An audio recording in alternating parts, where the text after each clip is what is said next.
Good morning again, everyone. We just have a few announcements we want to share with you.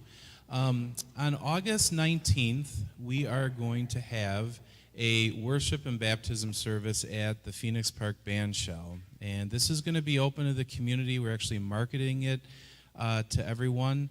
There is going to be food, a baptism, and worship, and it's really a beautiful park. And so we are asking that, one, if you are interested in baptism, that you would check the card that is in your program. And there's also a area up at the info spot if you want to sign that if you're interested in baptism. And the other thing is we would ask that you bring a lawn chair, blankets, your friends, and we would just really want it to be a great time. The other thing is we offer here MASH, which is a prayer ministry, and we have a team of people who wear these lanyards. And during and after service, if you are in need of prayer or just would like to talk to someone, please approach them and just feel free to just share what's on your heart. The other thing is also we have the connection cards in the programs, and so we are going to ask, in addition to just sharing a little bit about yourself, if you have prayer requests, if there's anything that is on your heart and you'd like to share it with our prayer team that meets on a weekly basis and prays over the list, please do that as well. And then finally, we have script cards here, and I know a lot of you are familiar with how script cards work. It's basically like a gift card that you can use at big retailers, and then they kick back a certain amount of the proceeds to the river. So if you're interested in that as well, those will be at the info spot too. Thank you for coming, and enjoy the message. Thanks. Good morning, church. It is good to be with you here this morning. It's so funny. Like, when I get down here at about 10 o'clock, I look backward, and I'm like, oh, there's nobody here. And then I look back again now, and hey, everybody, it's good to see you. Like, everyone decides to come down and join us. Oh, goodness. How's everyone doing? Good? You feeling good? It's a little rainy out there. It's all right, though. This is like my favorite kind of weather. It's just like totally neutral, not too hot, not too cold. The rain I can do without, but we'll talk more about the plants later, but my plants need it. So I'm perfectly happy with the rain today. If this is your first time here at the River Church, a special welcome to you. I hope that you are made to feel welcome. This place is a place where we want to love people well, and we hope that you experience that here at the church. So today we're jumping into a conversation that kind of piggybacks off the last series, and it kind of like launches into where we're going in the future. We're going to talk a little bit about our kids and our kids ministry here at the River Church because of a couple of reasons. One, we've been grinding. Cheryl and Jonathan and her team, their team has been grinding through a lot of stuff, making sure that kids church happens every single week. And we said, what if we had a little bit of an opportunity to take a step back and reimagine and think about and dream about what we would like to do as a kids ministry. And Cheryl said, I'd love to be able to do that. I want to assemble a team, and I want to meet on a regular basis. I said, great. That means we can't do kids church this summer. And she said, we can't? And I said, no. You got to just have space. You have to have an opportunity to talk about and think about and dream about what kids ministry could be. So all throughout this summer, kids have been with us in this whole Wednesday or a whole Sunday morning experience. This has brought a different level of energy to the space. Not to say that the rest of you are like old and boring, but you can assume whatever you'd like. Having kids in this space has been really fun, at least for me, whether that be with the pizza boxes that you kind of see around you or the noisy offering that we'll do kind of later. It has been fun to have our kids along with us. So this time has given Cheryl and our kids ministry director and her team an opportunity to sit down and talk about what it means to do kids ministry going forward here at the River Church. So far, this team has met weekly to reimagine and to dream about and to reorganize the ministry of our kids church. So this morning, I thought it would be appropriate to shine a light on exactly what is happening or what's going on in those brainstorming sessions, what's going on in those meetings. with people who just love to serve kids, who love to love kids, who love to share their heart, who love to share what Jesus has done in their heart. They love that, and they love doing that for kids. And this morning, I want to draw attention to what we're doing. So this morning, we're talking about kids' church. And we're going to be wrestling with this one question all morning. What does it mean to create good soil for our kids here at the River Church? Now this morning, if kids, like you're not a big fan of kids, or you could care less about kids ministry, I understand. I can appreciate that. But I want you to hang in with me, because I need you to hear very clearly that the church cannot be the church without investing in our kids. This isn't a conversation for just 4 or 5 people. This isn't a conversation that just is going to happen upstairs. This is a conversation for the church, because the church cannot be the church without investing in our kids. So this morning, we're going to talk about what it means to be a church that creates an environment for good soil, to plant our kids in good soil so that they can be raised up and grow up in the faith. Throughout the whole Bible, there are a whole lot of references about soil, but I want to draw your attention to what Jesus says about soil in Matthew 13. What Jesus says about the importance of good soil in Matthew 13. That same day, Jesus went out of the house and sat by the lake. Such large crowds gathered around him that he got into a boat and sat in it, while all the people stood on the shore. Then he told them many things in parables, saying, a farmer went out to sow his seed, and he was scattering the seed. Some fell along the path, and the birds came and ate it up. Some fell on rocky places where it did not have much soil, and it sprang up quickly because the soil was shallow. But when the sun came up, the plants were scorched, and they withered because they had no root. Other seed fell among thorns, which grew up and choked the plants. Still other seed fell on good soil, which produced a crop 160 or 30 times what was sown. And later on in this chapter, he tells his disciples what that parable meant. In verse 18, he continues, listen to what the parable of the sower means. When anyone hears the message about the kingdom and does not understand it, the evil one comes and snatches away what was sown in their heart. This is the seed sown along the path. The seed falling on rocky ground refers to someone who hears the word and once receives it with joy, but since they have no root, they last only a short time. When a trouble or persecution comes because of the word, they quickly fall away.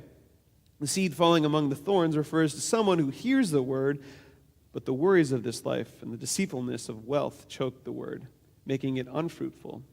But the seed falling on good soil refers to someone who hears the word and understands it. This is the one who produces a crop yielding 160 or 30 times what was sown. So all of this morning, we are talking about dirt. We're talking about soil. And I want you to keep that in mind. We're going to show you a video here in just a second. I want you to keep that in mind as we hear from the kids ministry team, as they share a little bit about their heart, about why they believe kids ministry is important to them. And in this short video, you're going to hear from the team, but as you watch, I want you to keep the question in front of you. I want you to continue to be thinking about this. What does it mean for the River Church, or for the church in general, to create an environment of good soil for our kids to grow strong and deep in their walk with Jesus? So we're going to watch our kids ministry team speak.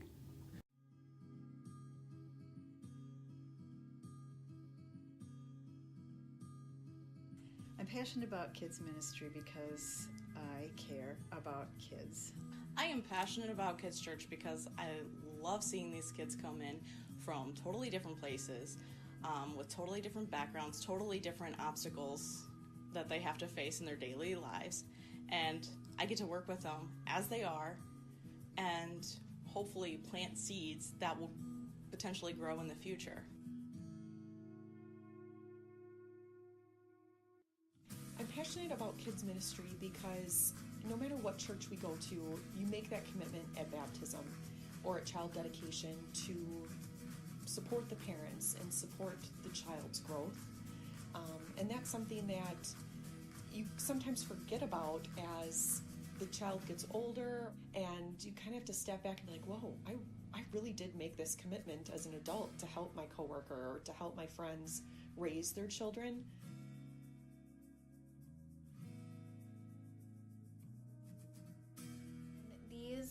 relationships that they form will carry on through the rest of their life. For instance, I've been a part of this church since I was 6, and the relationships that I've formed here I still have, and I'm 21 now with my own family. And for these kids to form those relationships, they need to be here, and it needs to be a fun place, and they can grow and learn. Kids ministry is important to the church because it strengthens the core, right? The kids ministry is the skeleton of the future. And what I've learned as being part of this ad hoc support group is that the church really has to wrap ourselves around kids. The kids are the church. They are the future. And they're the future in every aspect. And if we are not willing to invest in our future today, then what can we honestly expect for the future? If you're not willing to do some watering to the seed once you plant it, then what can you possibly expect to come up, 10 years, 20 years down the road? These kids are the future of the church. This is where this church is going. Not just for our own church, but for the body of the church, for all Christians everywhere. These children are the future of our faith. In this world that is constantly changing and getting harder to maneuver every single day, these kids need to know the love of Jesus. In this world where everything's conditional, they need to know that they're loved unconditionally and that someone cares about them no matter what happens. At the end of the day, we need to be able to point them somewhere, and where else to point them except for straight to God. And if they know and they understand that God is there and they understand God's love, I think we are equipping them the best way that we can equip them. It all boils down to forming kids' faith and helping them become who they're supposed to be.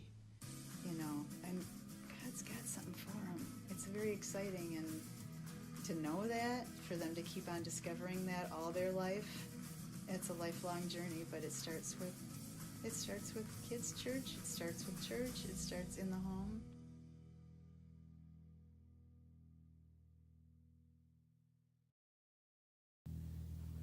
It's fun to be around people who are passionate about something. And just this summer, I've gotten to be a fly on the wall for these meetings. And these people have a heart to do kids ministry. They have a heart to serve our kids well, to lead them to Jesus. There's an energy and excitement when you're in those meetings, and it's fun to be around. And this team is so focused on wanting what's best for our kids. They're wanting to create environments for our kids and for our families to grow deep in the roots of their faith and wide in the fruits of their faith. This team is passionate about creating good soil for our church and for our kids. So earlier this summer, I told you all a story of my battle to have a good-looking yard. I don't know if some of you remember this, but as you can recall, I look to my left and I have a yard that is superbly manicured by a company, and they come in and they cut the grass and they make sure that the flowers are looking good, and the tomatoes are they're like the size of grapefruits at this point, and you're like, how is that even possible? It's not even August, but it's true. And then I look to the other side of my yard, my right, and I go, man, that guy is taking care of his grass all the time. They are constantly watering things. Like our neighbor, she's always pulling weeds up. And her yard there, it looks awesome. And then I look at my yard and I go, man, this is not going as well as I'd like it to have gone at this point in time. I didn't care about gardening until I was 30, okay? Like, I could care less about it. Like, we had a house in Pewaukee, and I was just like, I don't even care about what it looks like out there. As long as the inside looks nice, as long as everything works, I'm okay. But something happened on my 30th birthday. You say, what was it, Zach? Thanks. Sarah, for my 30th birthday, got me a riding lawnmower for our yard. And now, I got a riding lawnmower, and you'd think, oh, of course, like your yard must have been huge. No, it was about a half acre. It was not worthy of having a riding lawnmower. And my neighbors probably thought, like, who is this bozo? Like, his yard's not that big. But I'll tell you what, I'd ride around on my riding lawnmower, and I look around the yard, and for the first time, I was seeing the yard in a different way. I'd ride around and be like, oh, I need to make sure that garden bed looks a little better. I need to make sure that those rocks are moved, or, you know what, we need a shed because I got this lawnmower. We need this place to look nicer out here. And I found myself caring more about my yard. So I'd make a list of things that we needed to get done around the yard as I was driving around.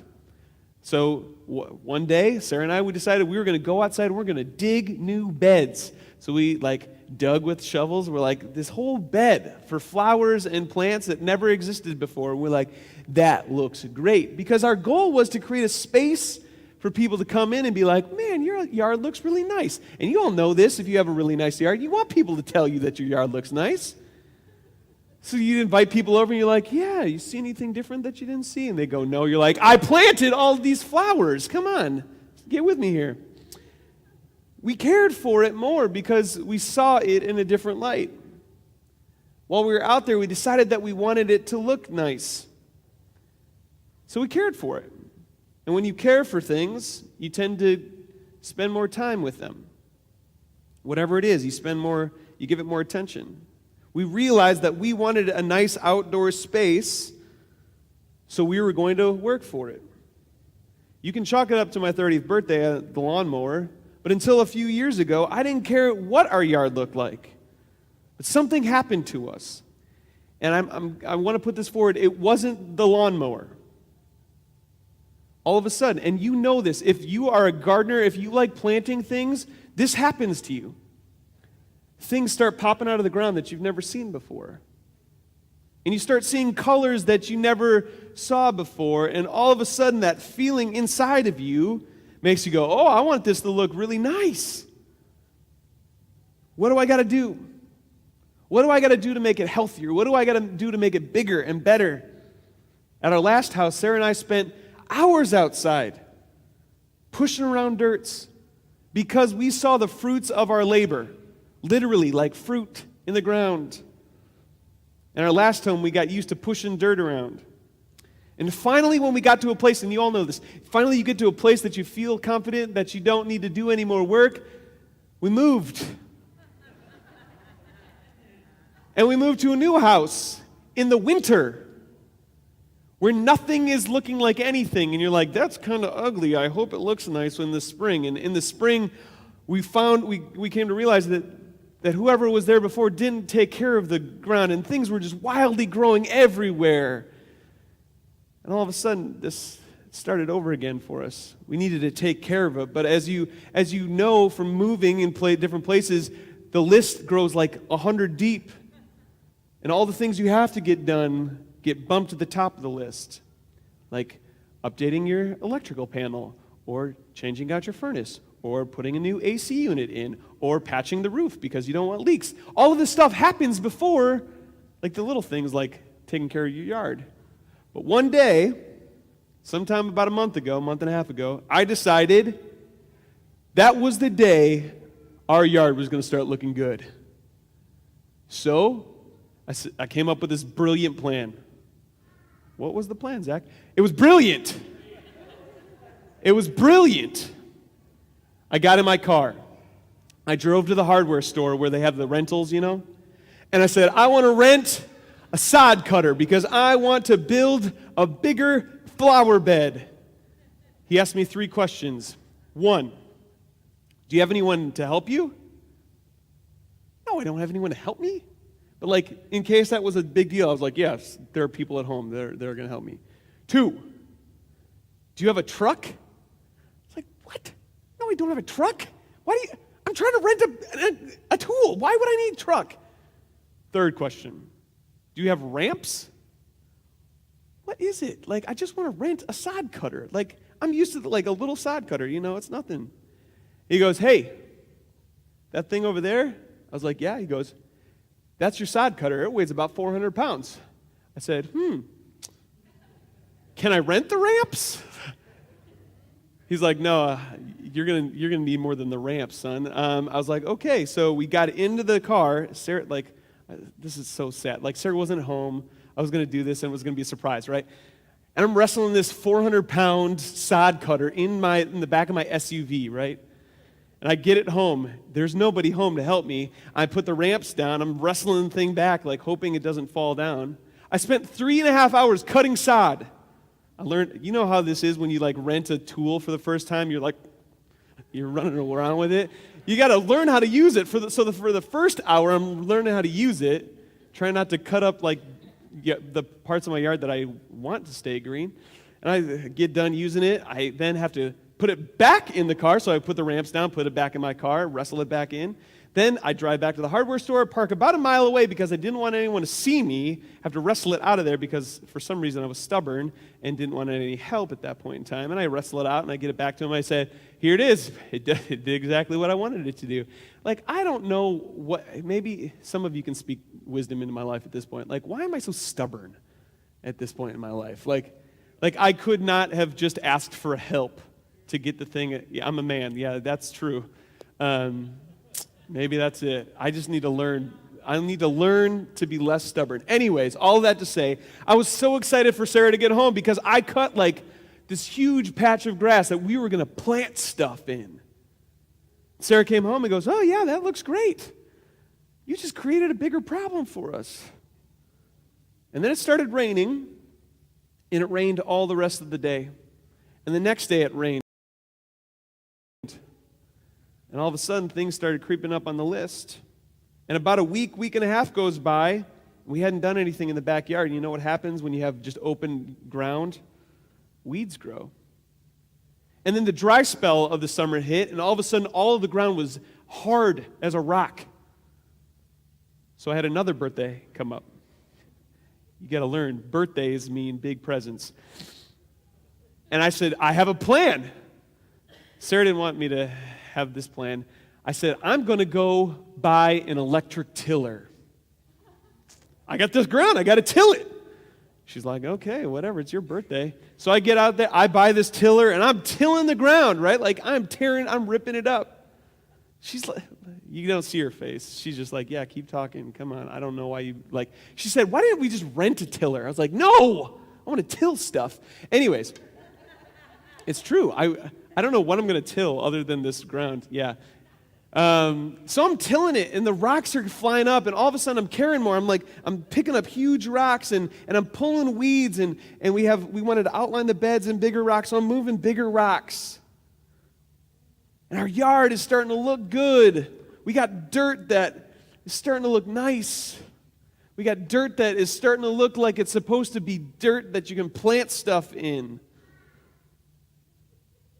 And we sat another week looking at that dirt, and it looked great. It did. And I take the dogs out, and I pick out some weeds, and I'd be like, no, you can't pee there. You can go in the grass. And I look at this dirt, and I was like, what are we going to do with this dirt? Again, we're stubborn. I'm stubborn, at least. And I go, we're going to plant stuff. This was last night. We're going to plant stuff because I'm talking about planting, and I'm talking about soil. So we got to do this so it makes sense. So we went out to the store. We bought like $4 trillion worth of plants.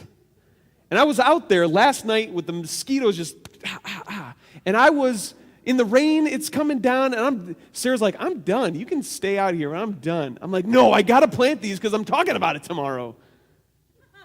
It's true. That was my motivation. So if you come to my house, you'll see I planted all this stuff. And it was dirty, and my body hurt because I was moving rocks, I was moving plants, I was moving soil. And all this time, this is what I've come to realize. That gardening is not easy. It's not. It takes heavy lifting. It takes machines that you probably don't need. It's hard work. And all of that happens before you even plant a seed.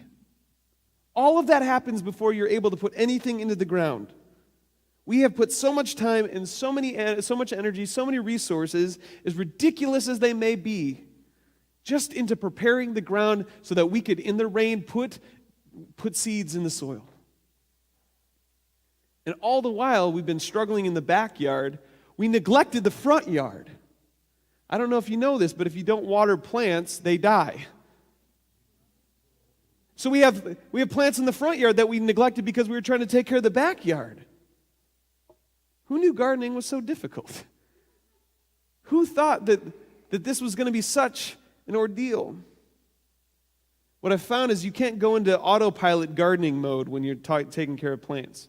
If you want a healthy and good-looking garden, you have to always have your hands in the dirt.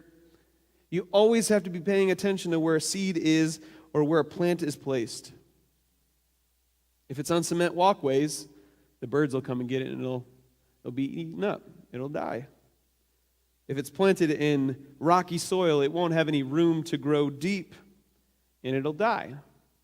If you plant it amongst the weeds and the thorns, it'll eventually be choked out and won't be able to grow wide and it'll die.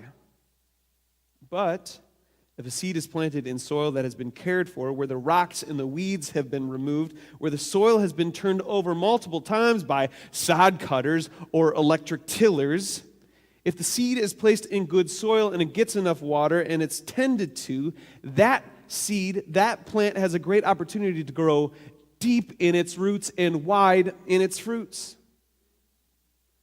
That seed is literally, for us, it's important to plant that seed in good soil. And figuratively, that's the kind of soil that we should be aimed at creating here at the River Church for our kids' ministry. But just like what's happening in my backyard now, think about how much energy and time and resources that it's taken to get the soil ready to have any kind of seed go into it. The soil that we are planting our kids in here at the River Church is going to take energy and time and effort and resources.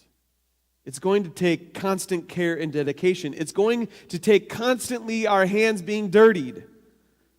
We don't have the specifics of how it grows. We don't have anything to do with the growing process. That is God's deal. But we do know that it is our job to prepare the soil the best we can, to plant the seeds in the right spots, and to care for it as it grows up. That's our job as the church. That's not the job of 3 or 4 people in the church. That is the job of the church body. So this morning, let's aim to answer the question, what does it mean to create an environment for good soil for our kids to grow strong and deep in their faith? I want to put forth 4 ways that we as a church do so, that we as a church create a good soil environment for our kids to grow in. The first way we do this is by creating spaces for them to spend time with Him. Spend time with God. Sometimes kids who attend church know the Bible, they know a lot of facts about God, but they don't always get to know who God is. So spending time with Him is crucial to growing closer to Him and becoming more like Him. Imagine being married and never having ever dated the person before getting married, or ever spending any time alone with that person. I mean, imagine how your marriage would be. It's the same thing with our relationship with God. So if our kids are going to develop real faith, they've got to be active. They've got to learn and engage with the Bible, even though they can't read yet, or that some of them may not be able to read yet. They need to hear these stories that have been passed on from generation to generation. They need to learn about what it means to have conversations with God, that things that we say to God don't have to be so formal, that our kids, the youngest among us, have access to God just like all the rest of us. And they need to spend time in worship with us as the church and with the families. Because how will they understand if they do not do? To help our kids spend time with God regularly, we put Bibles in their hands in translations that they can understand, and sometimes that means the storybook-style Bibles. We need to pray with them. Many Sundays, Cheryl and her team, they sit down with the kids and they ask for prayer requests just like we do on those connection cards. And on Monday morning, on Tuesday, when we pray over those prayers are our favorite prayers because they're so real. They talk about their pets, they talk about their mom and their dad and their grandpa and their grandma. But sometimes those prayers are deep. One week we got a prayer saying, "Thank you, Jesus, for dying on the cross for me." From kids. They're listening. They're paying attention, and they want to have a conversation with God. We actively are walking with them as they experience what prayer is and how to do it. And like this summer, we try to find ways to engage them in the worship experience, whether that be through music or activities that go along with the message or helping them participate in the act of giving. We want to engage them in regular activities of the church because they are the church. And it's our job to engage them to be the church with us. So the first thing that we have to do to create an environment for our kids to grow in good soil is to have them spend time with their Heavenly Father. The second thing that we as a church can do to create good soil for our kids, to root themselves in their faith, is to create spaces for them to spend time with others. Engaging in healthy community can and should be a spiritual habit that we help our kids develop. Spiritual habit is more about growing in Christ-like relationships with everyone in their circles, whether that be their neighbors, their family, their friends, or us as the church. The way we do this is threefold. We create consistent environments for them to come into, whether they are a newcomer or a regular attender. We create a space up in our kids' ministry, our kids' church area, to be consistent for them. We make sure that there's a consistent adult present for them in that space as well, because consistency over time builds trust. And we believe that nothing grows a community faster than trust. So for us, investing in the adults that invest in the lives of our young people is important beyond words. I've read theories that say this: if you want to have your kids rooted in the faith, it takes 5 adults outside of the family investing in them, which means we need at least 5 adults for each of our kids who knows more than just what their name is or what their favorite food is. We need adults who are not just concerned about getting through a lesson on Sunday, but walking with their kids and their families as they live out the messages that they hear in the lessons on Sunday. And we believe that we need to create spaces for them to have community of fun, laughing and being silly and making memories. Those are all vitally important in creating good soil for our kids. Because having fun together as a community forces us to let our guards down. It creates common ground. It builds trust. It allows our kids to feel accepted and that feels like they belong to something. When kids are having fun, when they have a consistent place to belong and they have consistent adult presences in their lives, it creates healthy environments for community so that they might be able to belong somewhere to grow in their faith. The third thing we as a church can do to create good soil for our kids here at the River Church is to create spaces for them to use their gifts. I've always heard this: the kids are the future of the church. And I totally agree with that, but I totally disagree with it because our kids are a part of the church today. God has given them gifts today. So our kids need to know that God has made them to be uniquely gifted and talented with passions that they don't have to wait to use, but they can use today. They need to learn how to use those gifts to love God and to love others. To help our kids grow and to use their gifts, we have to realize that they have been given gifts today. God has given the youngest members among us a heart to serve other people. And those gifts are not given for themselves, but to be used to serve other people, which I believe is inherently more in our youngest friends than it is in most of us adults. They want to help others. They want to meet people where they are. They want to be a part of God's redemption plan for others more than most of us understand. And it's up to us as a church to figure out what their gifts are, what they're passionate about. We need to be aimed at aligning their passions with what God is doing in and around them. And a lot of times that means here at the River Church.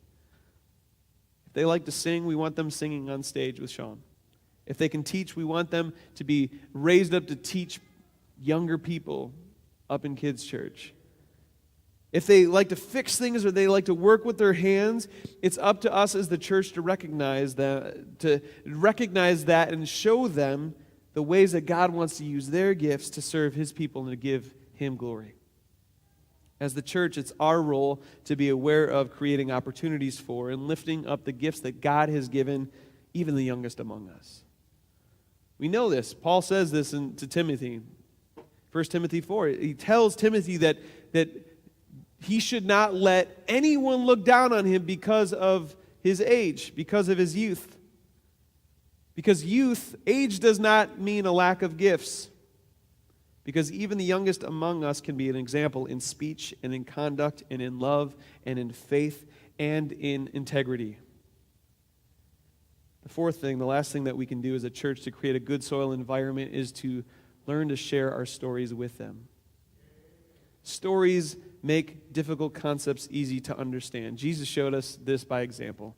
Through the parables, He was always telling stories to make complex concepts easy for the disciples to understand. So we as a church, we need to be more open to sharing our story with our kids. Stories of how the love of Jesus has changed our lives and has transformed everything. Our kids need to learn how to talk about God by making God a regular, everyday, go-to conversation topic. So often in our world, we talk about how we don't want religion a part of our conversation because it divides us. But we do this so much so that we forget about talking about it at all. How are our kids going to understand the importance of God if we don't talk about it at all outside of this building? When kids hear about God in the everyday, when they hear about how God shapes our story, they have the opportunity to learn to better clarify and take ownership of their own faith. Now, for the most part, I've talked to all of you as the church body, but I want to spend time just talking to our parents and our grandparents. If you believe that your kids, if you believe your grandkids, if you believe that they will get everything that they need for their faith walk in the short amount of time that they spend up in kids' church on a weekly basis, you would be wrong. Here's another statistic for you. In a given year, our kids, your grandkids might spend 40 hours of that year up in our kids' church environment. And in that time, they will hear stories of the Bible and stories about how Jesus has changed the adults' lives. 40 hours. But get this. In the same year, your kids, your grandkids will spend 3,000 hours with you. 3,000 hours with you. 3,000 hours for you to leverage any of that time to share your story of how Jesus has changed your heart, your story of forgiveness in your life, your story of mercy in your life, your story of redemption. You have 3,000 hours to leverage any of that time to talk about Jesus.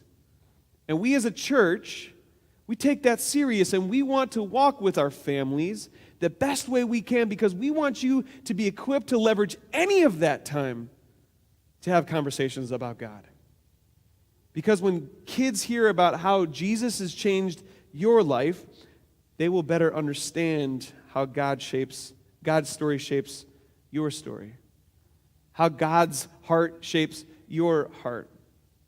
They will begin to understand better why faith is important and hopefully will take ownership of it. I want to share with you Moses' words regarding the importance of what happens in the family when it comes to raising our kids up in the faith, sharing our faith with kids. And these words from Deuteronomy 6, I don't think can be overstated. Hear, O Israel, the Lord our God, the Lord is one. Love the Lord your God with all your heart, with all your soul, with all your strength. These commandments that I give you today are to be on your hearts. Families, church, this is big. Impress them on your children.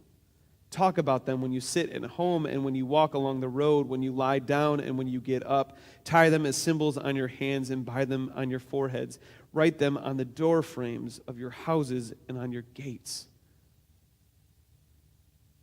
This is not just we talk about church when we're in church kind of thing. We talk about Jesus when we're in these four walls thing. Moses says, every single day, all over the place, while you're sitting at dinner with them or you're driving to soccer practice, you talk about God. Why? Because you can't help but talk about God. When we share our stories, when we share God's story with our kids, they begin to realize that God's story is our story and that our story is God's story. Is this going to be easy? Is what we're talking about going to be easy? We've talked about this in our kids' ministry team. I'm like, this is hard work. But usually the things that are worth it are always hard work. Here at the River Church, it's our heart's desire to be a place where our kids can be planted in good soil. And I would ask all of you to be praying over this. I would ask all of you to join in this vision with us because, let's be honest, it's going to take more than 5 people to get this done for our kids. It's going to take consistent energy and effort from all of us to create a place and a space for our kids to grow deep in the roots of their faith and wide in their fruits of their faith. It's going to take a committed village to raise the youngest people among us. We're going to have to clear out the rocks. We're going to have to pull the weeds. We're going to have to take turns working with the tiller to till the soil. We're going to have to get our hands dirtied with these things. We're going to have to constantly be tending to the seeds and the soil and the plants that are growing. It's going to mean getting our hands dirtied. But we as a church are called to create good soil for our kids to grow. We are called to take care of the soil, to plant seeds, to care and nurture them as they grow up. We are called to help our kids become who they are supposed to be as a part of God's family. Because like what Kathy said in the video at the very end, God has got something for our kids. God's got something for them. So it's our job as a church to make sure that the soil is ready for when God decides to grow that seed, it's ready. Because we want to be a church that helps our kids root themselves deep in their faith so that their fruits will be wide in the faith. Let's pray. Hey, Lord, thanks for today. Thanks for the simple things in this world like dirt and water and tiny seeds. I think so often we can get caught up in the complexities of church and of faith. But when we think about it, you are in the simplest things.